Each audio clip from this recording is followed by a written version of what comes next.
പലപ്പോഴും വൻ ശക്തികളെ നേരിടേണ്ടി മോദിക്കെതിരായ അസിറിയൻ പക്ഷത്ത് ചേരാനെ സംബന്ധിച്ച് ഇസ്രായേലിനെ ആക്രമിക്കുന്നു.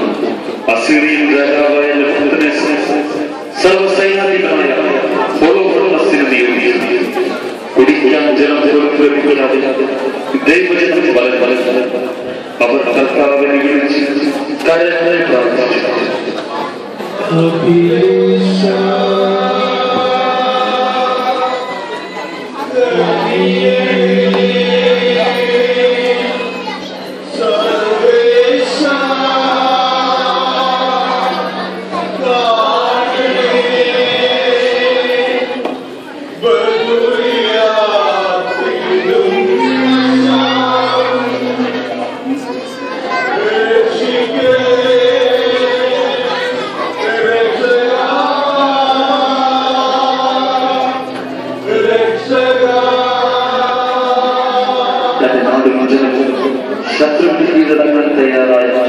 നിർണായക മുഹൂർത്തത്തിൽ ദൈവജനത്തിന്റെ മോചനമെന്ന മഹത്തായ ദൗത്യം ദൈവം യൗവനത്തിന് വെറുതെയായ അവസ്ഥയിൽ നിക്ഷിപ്തമാണ്.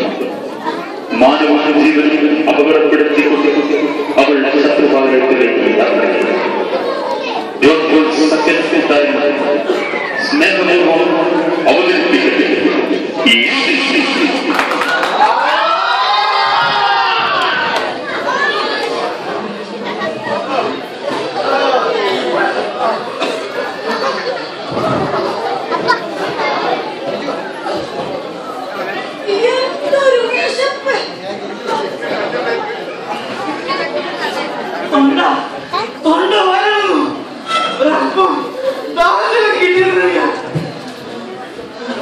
നമ്മുടെ ജലസംഭരണികളെല്ലാം വരേണ്ടിയിരിക്കുന്നു.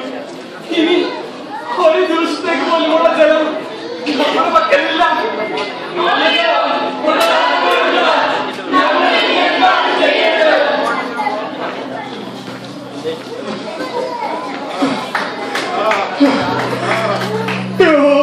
ദൈവമേ, എന്തൊരു പരീക്ഷണമാണിത്.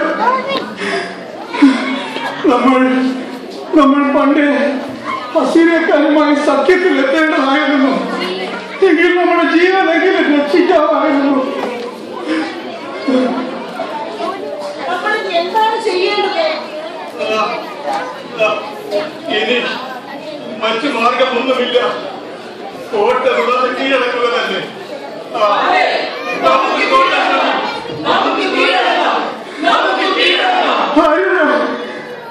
നമ്മൾ പിടിച്ചു നിൽക്കണം. കർത്താവ് നമ്മെ രക്ഷിക്കും. എന്താണ് നീ പറയുന്നത്? അതെ, നമ്മൾ പിടിച്ചു നിൽക്കണം. അപ്പവും വെള്ളവും അത്യാവശ്യത്തിന് മാത്രം അളന്നു കൊടുത്താൽ മതി.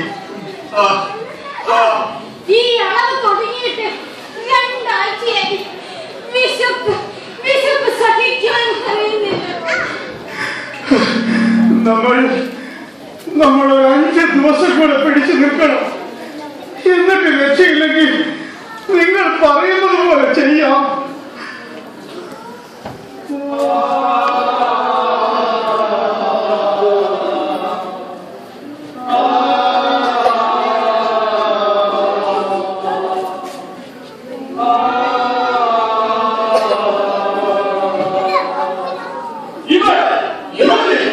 യൗവനത്തിലെ വിധവയായിട്ടും കഠിനമായ പ്രാർത്ഥനയാലും തപസ്സാലും ജീവിതം ചെലവഴിച്ചവൾ ഇവൻ ഹോളോഫർണസിന്റെ കരങ്ങളിൽ നിന്നും ദൈവജനത്തെ വിടുവിക്കുവാൻ ദൈവം നിയമിച്ചവൾ ഹേബറിന്റെ ഭാര്യ ജായേൽ ഒരു മലയാണിയും ചുറ്റികയും എടുത്ത് സാവധാനം അവന്റെ അടുത്ത് ചെന്ന് അവൻ ക്ഷീണിച്ചുറങ്ങവേ ആണി ചെന്നിയിൽ തറച്ചു. കടന്നു വരൂ. അത് ന്യായാധിപന്മാരിലൂടെ കർത്താവ് നമുക്ക് വേണ്ടി ചെയ്തു തന്ന വൻ കാര്യങ്ങൾ വായിക്കുകയായിരുന്നു ഞാൻ. പണ്ട് ദെബോറയുടെ കാലത്ത് രാജാവായിരുന്ന യാബീൻ തന്റെ സേനാനായകൻ സിസേറിയെ ഇസ്രായേൽ സൈന്യത്തിനെതിരെ അയച്ചപ്പോൾ ശക്തനായിരുന്ന അയാളെ വെറും ഒരു സാധാരണ സ്ത്രീയല്ലേ കൊന്നത്? എന്നിട്ടും നമ്മളെ പട്ടിണി കിട്ട് കൊല്ലാൻ നോക്കുന്ന അസീറിയൻ സൈന്യത്തിനെതിരെ എന്താ നമ്മുടെ കർത്താവ് നമ്മെ സഹായിക്കാത്തത്? സഹായിക്കും, കർത്താവ് തീർച്ചയായും നമ്മെ സഹായിക്കും. നമ്മൾ വിശ്വസിക്കണം, കർത്താവിനെ തിരിച്ചപേക്ഷിക്കണം. കൊച്ചമ്മേ അറിഞ്ഞോ, നമ്മൾ അസീറിയക്കാർക്ക് കീഴടങ്ങാൻ പോകുന്നു. അതേ കൊച്ചമ്മേ, 5 ദിവസത്തിനുള്ളിൽ കർത്താവ് സഹായമായില്ലെങ്കിൽ നഗര കവാടം തുറന്നുകൊടുക്കാനുള്ള തീരുമാനിച്ചിരിക്കുന്നത്. സമ്മതിച്ചോ? ഇല്ല, ഇത് കർത്താവിനെ പരീക്ഷിക്കുന്നത്. നിങ്ങൾ വേഗം പോയി നഗരത്തിലെ ശ്രേഷ്ഠന്മാരെ വിളിച്ചുകൊണ്ടുവരൂ. ഇതൊരിക്കലും അനുവദിച്ചുകൂടാ. വേഗമാകട്ടെ, വേഗം പോയി വിളിച്ചുകൊണ്ടുവരാം. കർത്താവായ ദൈവമേ, കഷ്ടതമനുഭവിക്കുന്ന ഞങ്ങളുടെ പ്രാർത്ഥന അത് കേൾക്കണമേ. ശ്രേഷ്ഠന്മാരോട് പറയേണ്ട വാക്കുകൾ അടിയുടെ നാവിൽ വെച്ചു തരണമേ, വെച്ചു തരണമേ. പിതാക്കന്മാരെ, സ്വാഗതം. ഈ വിധവയുടെ ക്ഷണം സ്വീകരിച്ച് നിങ്ങൾക്ക് നന്ദി. വരൂ, അകത്തേക്ക് വരൂ. എന്തിനാണ് നീ ഞങ്ങളെ വിളിപ്പിച്ചത്? അത് ഇന്നത്തെ യോഗ തീരുമാനം എന്നെ വല്ലാതെ അസ്വസ്ഥതപ്പെടുത്തുന്നു. മറ്റെന്താണ് ഞങ്ങൾ ചെയ്യേണ്ടത്? പട്ടിണി കിടന്ന് പലരും മരിച്ചു കഴിഞ്ഞു. ഒരു 5 ദിവസം കൂടെ പിടിച്ചു നിൽക്കാൻ എത്ര കഷ്ടപ്പെട്ടാണ് ഞങ്ങളെ സമൂഹിച്ചതെന്ന് എനിക്ക് അറിയില്ല. കർത്താവിന്റെ ദിവസം നിശ്ചയിക്കുവാൻ നമ്മൾ ആരാണ്? 5 ദിവസങ്ങൾക്ക് ശേഷമാണ് അവിടുന്ന് നമ്മളെ രക്ഷിക്കാൻ തീരുമാനിക്കാമെങ്കിലോ? നമ്മുടെ വിശ്വാസമൊക്കെ എവിടെ പോയി? നമ്മുടെ പിതാക്കന്മാർക്ക് വേണ്ടി അവിടുന്ന് ചെയ്തു തന്ന വൻ കാര്യങ്ങൾ ശ്രേഷ്ഠന്മാരായി നിങ്ങൾ പോലും വിസ്മരിച്ചുവോ? നമ്മൾ കീഴടങ്ങിയാൽ പിന്നെ വിശുദ്ധ നഗരം നശിപ്പിക്കുവാൻ ഒട്ടും താമസമുണ്ടാവില്ല. നമ്മളായിരിക്കും അതിന് ഉത്തരവാദികൾ. നമ്മൾ പട്ടിണി കിടന്ന് മരിച്ചാൽ ഈ നഗരം സംരക്ഷിക്കാനാകുമോ? കർത്താവിന്റെ പദ്ധതി എന്തെന്ന് നമുക്കറിയാമോ? അസീറിയൻ സൈന്യം അസംഖ്യമാണ്. ഒരു നട്ടവസ്ഥയാൽ മതി ബഥൂലിയ തകർന്നു വീഴും. ശക്തനായ ഫറവോയ്ക്കും അവന്റെ കുതിരപ്പടയ്ക്കും അത് ചെങ്കടലിൽ സംഭവിച്ചതെന്ന് നിങ്ങൾ മറന്നുപോയോ? ഒന്നും മറന്നിട്ടല്ല. കർത്താവ് നമ്മളെ സംരക്ഷിക്കുന്നില്ലെങ്കിൽ അവിടുന്ന് തന്ന ബുദ്ധിയെങ്കിലും നമ്മൾ ഉപയോഗിക്കട്ടെ. നമ്മുടെ ബുദ്ധി ശക്തിയുടെ കർത്താവിനെ അടക്കാൻ കഴിയില്ല. അവിടുന്ന് നമ്മുടെ വിശ്വാസത്തെ പരീക്ഷിക്കുകയാണെങ്കിലോ പിതാവായ അബ്രാഹത്തെ പരീക്ഷിച്ചതുപോലെ.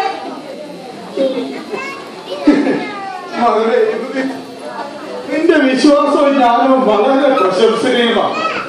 നീ പ്രാർത്ഥിച്ച് മഴ പെയ്യിക്കും. നീ പ്രാർത്ഥിച്ച് അപ്പം വാങ്ങിട്ടാ. ഇത് വീണ്ടും കർത്താവിനെ പരീക്ഷിക്കുന്നതാണ്. നമ്മൾ മരിക്കാനാണ് അവിടുന്ന് നിശ്ചയിച്ചിരിക്കുന്നെങ്കിൽ വിശ്വാസത്തോടുകൂടി തന്നെ നാം അതിന് കീഴടങ്ങണം. മരണം അതിന്റെ ജോലി ആരംഭിച്ചു കഴിഞ്ഞു. ഞങ്ങൾ ജനങ്ങൾക്ക് വാക്ക് നൽകി, ഇനി അത് ലംഘിക്കാനാവില്ല. കർത്താവിനോട് ഉടമ്പടി മൂലം ചെയ്ത വാഗ്ദാനം ലംഘിക്കുന്നത് നിങ്ങൾക്ക് ശങ്കയില്ലല്ലേ? എന്റെ ജീവൻ കർത്താവിൽ സമർപ്പിച്ചുകൊണ്ട് ശബ്ദപാളയത്തിലേക്ക് ഞാൻ യാത്രയാവുകയാണ്. ഇന്ന് രാത്രി നിങ്ങൾ എനിക്ക് വേണ്ടി നഗരവാതിൽ തുറന്നു തരണം. യൂദൻ, എന്താണ് നിന്റെ ഉദ്ദേശം? അതിപ്പോൾ എന്നോട് ചോദിക്കരുത്. കർത്താവ് നമ്മളെ രക്ഷിക്കും. നിങ്ങൾ പോയി എനിക്ക് വേണ്ടി പ്രാർത്ഥിക്കുകയും കർത്താവ് നിന്നെ രക്ഷിക്കട്ടെ. നിന്റെ പദ്ധതി നടപ്പാക്കാൻ അവിടുന്ന് നിനക്ക് ശക്തി നൽകട്ടെ. അവിടുന്ന് നിനക്ക് ശക്തി നൽകട്ടെ.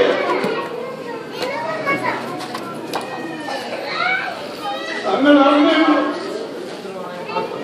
ഇസ്രായേലിനെ ഫറവോയുടെ അടിമത്തത്തിൽ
ഇസ്രായേൽ ജനം മലമ്പാതകൾ അടച്ച് ഗിരിശൃംഗങ്ങൾ സുശക്തമാക്കി. സമതലങ്ങളിൽ അവർ പ്രതിരോധങ്ങൾ ഏർപ്പെടുത്തിയെന്ന് അസീരിയൻ സൈന്യാധിപൻ ഹോളോഫർണസ് അറിഞ്ഞു. അവൻ കോപം കൊണ്ട് വിറച്ചു. ദൈവജനത്തിന്റെ മോചനമെന്ന ദൗത്യമേറ്റെടുത്ത് മാനവും ജീവനും അപകടപ്പെടുത്തി ദുഷ്ടനായ ഹോളോഫർണസിന്റെ കൂടാരത്തിലേക്ക് യോദിത് ഇതാ യാത്രയായി.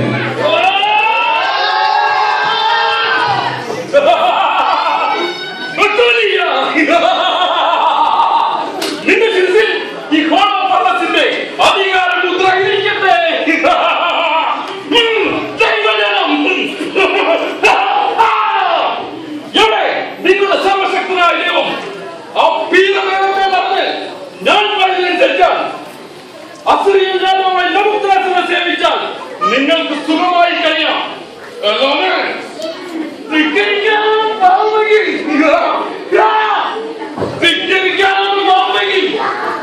ഈ ഹോളോഫർണസിന്റെ ക്രൂരതയുടെ ചൂട് അസിറിയയിലെ മണൽത്തടികൾ പോലും പറയും. 2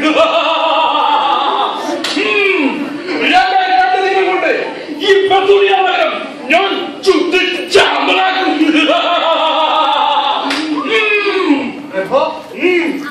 പാളയത്തിൽ നിന്നും ഒളിച്ചു വന്നവരാണിത്. ഇവർക്കെന്തോ രഹസ്യം പറയാനുണ്ടത്രേ. ആരാണ് നീ? എവിടെ നിന്ന് വരുന്നു? യജമാനനെ, ഞങ്ങളെ രക്ഷിക്കണം. ഭയപ്പെടേണ്ട. ലോകാധിപതിയായ നെബൂഖദ്നേസറിനെ സേവിക്കാൻ തയ്യാറാകുന്ന ആരെയും ഞാൻ ഉപദ്രവിക്കാറില്ല. മഹാജ്ഞാനിയും യുദ്ധതന്ത്രജ്ഞനുമായ സൈന്യാധിപ, അങ്ങയെപ്പോലെ ശക്തനും ധീരനുമായ മറ്റൊരു സൈന്യാധിപൻ ഈ ലോകത്തില്ലല്ലോ. കൊള്ളാം. സൗന്ദര്യത്തിൽ എന്ന പോലെ വാക്ചാതുര്യത്തിൽ നീ കേൾവി തന്നെ. എന്താണ് നിനക്ക് പറയാനുള്ളത്? ബെഥൂലിയ പട്ടണവും ഇസ്രായേൽ മുഴുവനും അപ്പവും വെള്ളവും കിട്ടാതെ വലയുകയാണ്. ഞങ്ങൾ ഇവിടുന്ന് ഓടി രക്ഷപ്പെട്ടതാണ്. ഞങ്ങളെ രക്ഷിക്കാമെങ്കിൽ ഒരൊറ്റയാൾ പോലും നഷ്ടമാകാതെ ബെഥൂലിയ കീഴടക്കാനുള്ള മാർഗം ഞാൻ പറഞ്ഞു തരാം. നീ ബുദ്ധിമതി തന്നെ. നിനക്കും നിന്റെ പരിചാരകർക്കും നമ്മുടെ കൂടാരത്തിൽ സുഖമായി കഴിയാം. ഇത് എനിക്ക് സന്തോഷത്തിന്റെ ദിനമാണ്. ആരുടെ ഈ ഹെബ്രായ സുന്ദരിക്കും അവരുടെ പരിചാരകർക്കും ഒരു വലിയ വിരുന്ന് ഒരുക്കുമില്ല. നമുക്ക് ആനന്ദിച്ച് ഉല്ലസിക്കാം. അല്പം വീട് കുടിക്കൂ. ആഘോഷങ്ങൾ തുടങ്ങട്ടെ. ചിലങ്കകൾ തിരുങ്ങി താളത്തിലൊട്ടു ഞാൻ നൃത്തമായി. മാതരാണി നീ മദന സുന്ദരി, മതമുതരാൻ വരുമോ നീ വരുമോ?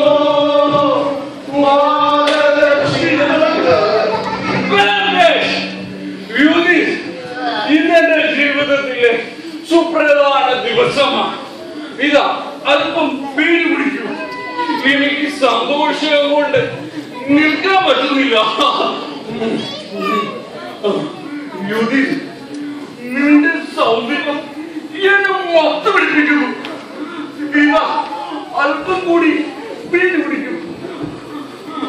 മാതക ചിലങ്കകൾ കിലുങ്ങി താളത്തിനൊത്ത് ഞാൻ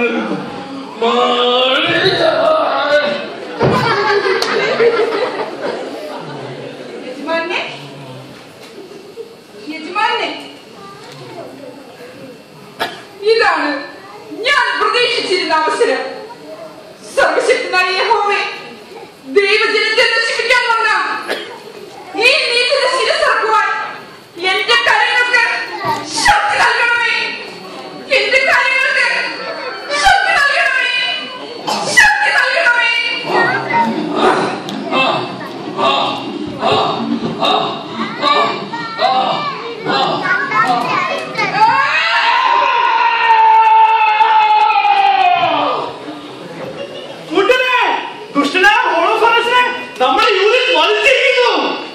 ഇസ്രായേലിനെ ദൈവം രക്ഷിച്ചിരിക്കുന്നു.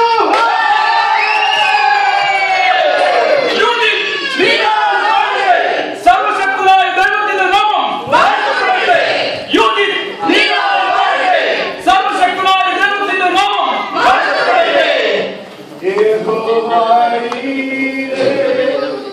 രാജാവാം ദൈവം നീ മാത്രം മതി എനിക്ക്.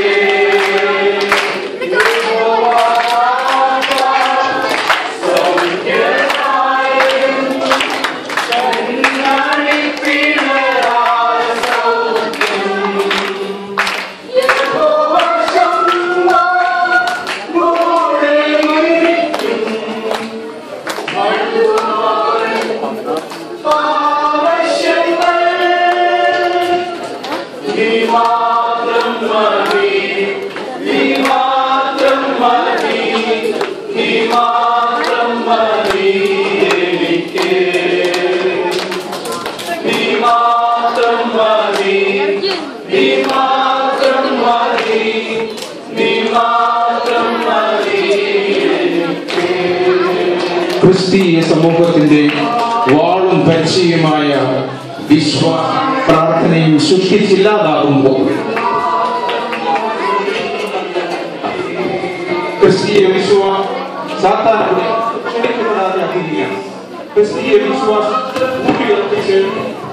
ക്രിസ്തീയ വിശ്വാസം ഊട്ടിയുറപ്പിച്ച് പ്രാർത്ഥനയിൽ വേണ്ടി ദുഷ്ടന്റെ കോട്ടക്കൊത്തലങ്ങളെ തകർക്കുവാൻ സർവീസിന് നമുക്ക് കൃപ തരട്ടെ.